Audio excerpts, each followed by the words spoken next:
রিপোর্টের সবথেকে উল্লেখযোগ্য ও আশঙ্কাজনক দিকটি হলো শরীরের।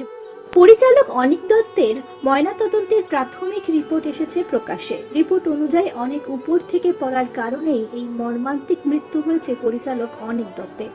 আপনাদের সবাইকে স্বাগত সিনে গসিপে। বন্ধুরা, পরিচালক অনিক দত্তের আকস্মিক মৃত্যুকে মেনে নিতে পারছেন না তার সতীর্থ, তার প্রিয়জন এবং তার অনুরাগীরা।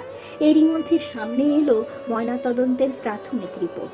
একটি জনপ্রিয় সংবাদ মাধ্যমে প্রকাশিত খবর অনুযায়ী এই রিপোর্টে যে সমস্ত চাঞ্চল্যকর ও মারাত্মক আঘাতের তথ্য প্রকাশ্যে এসেছে তা সত্যি ভয়ঙ্কর।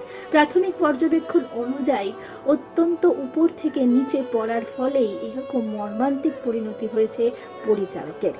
জনপ্রিয় সংবাদ মাধ্যমে প্রকাশিত খবর অনুযায়ী ময়নাতদন্তের প্রাথমিক রিপোর্টে স্পষ্ট উল্লেখ রয়েছে পরিচালকের মৃত্যু অত্যন্ত যন্ত্রণাদায়ক এবং মারাত্মক শারীরিক আঘাতের কারণেই হয়েছে। রিপোর্টে বিশদ বিবরণ অনুযায়ী তার মাথা এবং ঘাড়ে অত্যন্ত গভীর ক্ষত তৈরি হয়েছে। শুধু বাহ্যিক ক্ষত নয়, শরীরের ভেতরেও মারাত্মক ক্ষতি হয়েছে।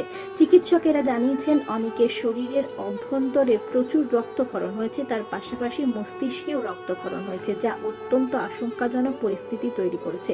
অতিরিক্ত রক্তক্ষরণের ফলেই তার শরীর খুব দ্রুতই অবসন্ন হয়ে পড়ে।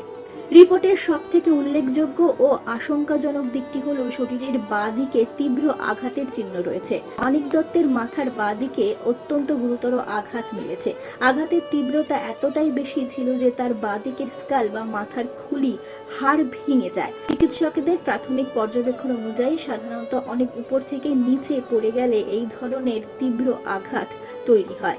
মাথার খুলির হাড় এভাবে ভেঙে যাওয়ার সম্ভাবনা তখনই তৈরি হয়। কেবল মাথাই নয়, উপর থেকে পড়ার যে তত্ত্ব উঠে আসছে তা সপক্ষে শরীরের বাকি অংশেও প্রভাব ফেলেছে। ময়নাতদন্তের রিপোর্টে বলা হয়েছে পরিচালকের বাঁ দিকের পাঁজর ভেঙে চুরমার হয়ে গিয়েছে, তার বাঁ দিকের পায়ে গুরুতর আঘাতের চিহ্ন মিলেছে। একই সঙ্গে বাঁ দিকের কোমর ভেঙে একেবারে চুরমার হয়ে গিয়েছে। আঘাতের ধরন দেখে চিকিৎসকদের অনুমান শরীরের বাঁ দিকের ওপর ভর করেই তিনি মাটিতে বা কোনো শক্ত তলে আছড়ে পড়েছিলেন।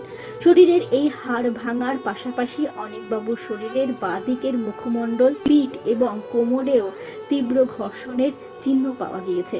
কোনো খসখসে বা শক্ত তলের সঙ্গে তীব্র গতিতে ঘষা লাগায় চামড়ার এ ধরনের দশা হয় বলেই অনুমান করছেন চিকিৎসকেরা। এর পাশাপাশি বুক ও ফুসফুসের আঘাতেরও প্রমাণ মিলেছে। চিকিৎসকেরা জানিয়েছেন তার ফুসফুসে বিপুল পরিমাণে রক্ত জমাট বেঁধেছিল।